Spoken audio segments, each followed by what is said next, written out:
समझने वाली वचन है और अक्सर मैं हर समय में बताने के लिए कोशिश करता हूं कि ये वचन जो है आपको क्या करता है, रिपेयर करता है, मरम्मत करता है।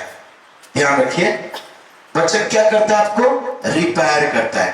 रिपेयर जैसे कोई अगर मोबाइल अगर कुछ प्रॉब्लम हो जाए या कोई इलेक्ट्रॉनिक्स या कोई सामान अगर कुछ खराब हो जाए तो हम क्या करते हैं, उसको मिस्त्री के पास ले जाते हैं। जो इलेक्ट्रॉनिक्स का जो मिस्त्री रहता है उसको रिपेयर करने के लिए हम दे देते हैं, सौंप देते हैं। और आप उनको बोलते हो कि इस मोबाइल हैंग हो रहा है, ये मोबाइल उसका जो डिस्प्ले है यहाँ प्रॉब्लम कर रहा है, शो नहीं कर रहा है, कॉल आ रहा है परंतु कॉल शो नहीं कर रहा है। तो आप उसको सारी बीमारी बताते हो, इसके सारे डिफॉल्ट को जो फॉल्ट है उस चीज को आप मैकेनिक को दर्शाते हो, एक एक बात बताते हो ताकि आपको मोबाइल मिल जाए। वैसे एक इंसान जब डॉक्टर के पास जाता है तो अपने बीमार को सही तरीका से बताने के लिए कोशिश करता है। तो इसीलिए जब हम परमेश्वर के निकट आते हैं तो हमारा रिपेयर करता है। और रिपेयरिंग कैसे होता है मालूम है? जब रिपेयर तब होगा जब अपने हाथ को उसके हैंड ओवर करेंगे। जैसे गाड़ी को मैकेनिक के हाथ में हैंड ओवर किया जाता है और आप नहीं बोलते हो ज्यादा जोर से मत पीटो सामान टूट जाएगा, वो अपने तरीके से मारतूल भी लगाता है, छेनी भी लगाता है, पाना पेचकस लगाता है, स्क्रू ड्राइवर लगाता है, ना जाने बहुत सारा ऐसा जो उसको निकालने की जो पद्धति रहता है वो सारा चीज को व्यवहार में लाता है। आप उसको कह नहीं सकते कि आप उसको मेरे तरीके से आप उसको ठीक करो। वो मैकेनिक जानता है ये कौन सा तरीका से उसको रिपेयर किया जा सकता है। Hallelujah, hallelujah. इसी प्रकार जब हम प्रभु में आते हैं तो यहां पर आपके तरीके से आपको रिपेयर आप कर नहीं सकते। आपको जैसे गाड़ी मैकेनिक के अंडर में देना पड़ रहा है, उसका हैंडओवर करना पड़ रहा है। मोबाइल जैसे मोबाइल केयर जो है मिस्त्री, उसको हैंडओवर करना पड़ रहा है। उसी प्रकार जब आप आते हो तो आप अपने तरीके से आप अपने जीवन को आप रिपेयर नहीं कर सकते। Hallelujah, hallelujah. समर्पण करना पड़ेगा। जब तक आप अपने आप को समर्पण नहीं करोगे आपका रिपेयर नहीं हो सकता, आपका मरम्मत नहीं हो सकता। और आप सोच रहे हो कि मैं अपना तरीका से बदलूंगा, मेरे तरीका से मैं चेंज हो जाऊंगा, मेरे तरीका से मैं अपना पाप स्वीकार करूंगा, मेरे तरीका से मैं वचन पढ़ूंगा, मेरे तरीका वाला वचन को ढूंढ कर उसमें पढ़ूंगा। लेकिन मैं पास्टर के तरीके से, आत्मा के तरीके से, परमेश्वर की सामर्थ के तरीके से मैं बाइबल नहीं पढ़ूंगा और नहीं समझूंगा। हालेलुया। अब याद कीजिए डॉक्टर को जब ऑपरेशन, मेरे मम्मी का गोल्ड ब्लैडर ऑपरेशन हुआ तो वहां पर मालूम है वहां पर मेडिसिन तो खरीदा पर डॉक्टर से हम लोग बातचीत किए। क्या मालूम है, हमने ये बातचीत की, हमने सुना कि ब्रजमोहन मिश्रा एक सर्जन, एक अच्छा प्रोफेसर है सर्जन के और नामी थे। पर हम उससे पहले जाकर आउटडोर में जाकर ऐसे एक डॉक्टर के पास हम चले गए जो डॉक्टर सही ऑपरेशन नहीं कर सकता। तो हम लोगों से सुने, रिक्शा वालों से सुने, आजू बाजू से सुने कि आप गुरुवार को क्यों आए। अगर आप गुरुवार को आए रहते तो ब्रजमोहन मिश्रा के आप उसके अंडर में आप आते, एडमिट होते तो अच्छा आपका ऑपरेशन होता। तब हम जानबूझकर वहां से निकल गए। हम जानते हैं जिंदगी और मौत का सवाल है, शरीर के सवाल है, मेरे माँ की सवाल है।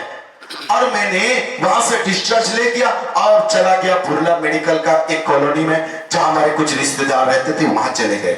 हम जाकर उसके अंडर में हम एडमिट करवाए अपना मम्मी को। वहां पर मेडिसिन खरीदने के लिए कहा। हमने ऑपरेशन का जितने भी मेडिसिन था खरीद के ले आए और वहां पर बिल ज्यादा कुछ नहीं, ऐसे 2000 या 1200 का रुपया का ऐसा लगभग होगा।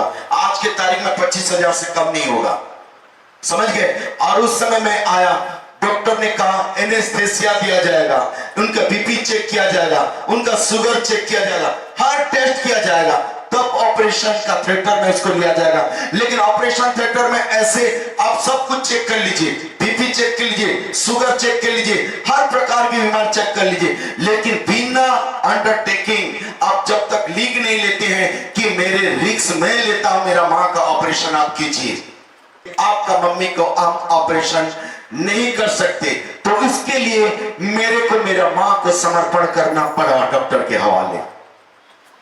हालेलुया। और मम्मी को जब अंडर में उनको हवाले किया तो पहले से ऑपरेशन होने से पहले उनको एनेस्थेसिया दिया गया, जिसको ऑपरेशन करने से पहले उसको होश ना आए, वो इधर उधर का बातों करते रहेगा एक पागल के समान, क्योंकि वो नशा का असर रहेगा।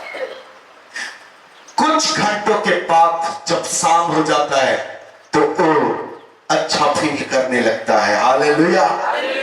इसी प्रकार आप भी जब आते हो तो आप भी एक अंडरटेकिंग लेकर आइए और प्रभु से कहे मेरे शरीर में एक मन है, उसको मैं ऑपरेशन के लिए मैं डेडिकेट करता हूं, मैं समर्पण करता हूं। क्यों? क्योंकि यिर्मयाह में लिखा है 17:9-10 में लिखा है कि ये जो है मन में असाध्य रोग लगा है, उसका ट्रीटमेंट कौन कर सकता है। तो इसी प्रकार है कि हम जब परमेश्वर के सम्मुख आए और कहें मैं अंडरटेकिंग लिख कर देता हूं प्रभु, मेरे अंदर में एक मन है, उसके ऑपरेशन चाहिए, उसको ट्रीटमेंट चाहिए, उसके रिपेयर चाहिए, आप उसके ऑपरेशन कीजिए, उसको एनेस्थेसिया दीजिए, उसको जितना भी ऑपरेशन का जितने भी मेडिसिन है मैं दूंगा। तो उसके लिए आपको देना पड़ता है क्या? प्रार्थना देना पड़ता है, वचन पढ़ना पड़ता है, उपवास का जीवन होना चाहता है, प्रभु के नजदीक में बैठने वाला, ये उसके मेडिसिन है। हालेलुया। आप इतने करते हो तो आप ऑपरेशन थिएटर के जाने का लायक हो जाते हो। आप बोलता है कि आज इसका ऑपरेशन करूंगा, क्यों? उसने मेरे हाथ में सिलेंडर कर दिया अपने आप को, मैं ऑपरेशन करूंगा। बहुतों ने अपने जीवन को समर्पण अभी तक इसलिए नहीं किए, इसलिए उनका ऑपरेशन अभी तक नहीं हुआ, बीमार जैसे कि वैसे ही है, अभी तक उसका इलाज ठीक से नहीं हुआ। मन में बहुत सारे चीज है और मन हर समय धोखा देता है इंसान को। और मन के अंदर में कई प्रकार के लोग रहते हैं और लोग का नाम है घमंड, अहंकार, ईगो, हट, ये सारा चीज है। व्यभिचार, बुराई करना, पाप करवाना, ये सारा चीज जो है ये मन के अंदर में, इसके कंट्रोल में है। तो ये मन जब आ जाता है तो सारा ट्रीटमेंट हो जाता है। और गोल्ड ब्लैडर में एक थैली रहता है जहां स्टोन है, और स्टोन में बहुत सारा ऐसे छोटा छोटा छोटा छोटा पत्थर रहता है। उसी प्रकार है हमारा मन में भी एक थैली है, थैली के अंदर में गुस्सा, अहंकार, घमंड, क्रोध, कपट, हिंसा, ये सारा चीज उसमें थैली में रहता है। उस थैली को निकालने के लिए आपको अंडरटेकिंग लिखकर आपको बोलना है कि मैं ऑपरेशन के लिए अंडरटेकिंग लिखने तैयार है कि मेरा ऑपरेशन किया जाए, और आपका ऑपरेशन किया जाता है। और जब ऑपरेशन किया जाता है तो आप सॉलिड होकर क्या बोलते मालूम है? हे मेरे मन, यहोवा को धन्य कहे। पहले मन क्या करता था? अपना शरीर को धन्यवाद देता था, तू कितना सुंदर है, तू कितना ताकतवर है, तू कितना बुद्धिमान है। लेकिन आज कहता है कि हे मेरे मन, यहोवा को धन्य कहे और उसकी किसी भी उपकार को ना भूलना, क्योंकि मन का ऑपरेशन ऑलरेडी हो चुका है। हालेलुया।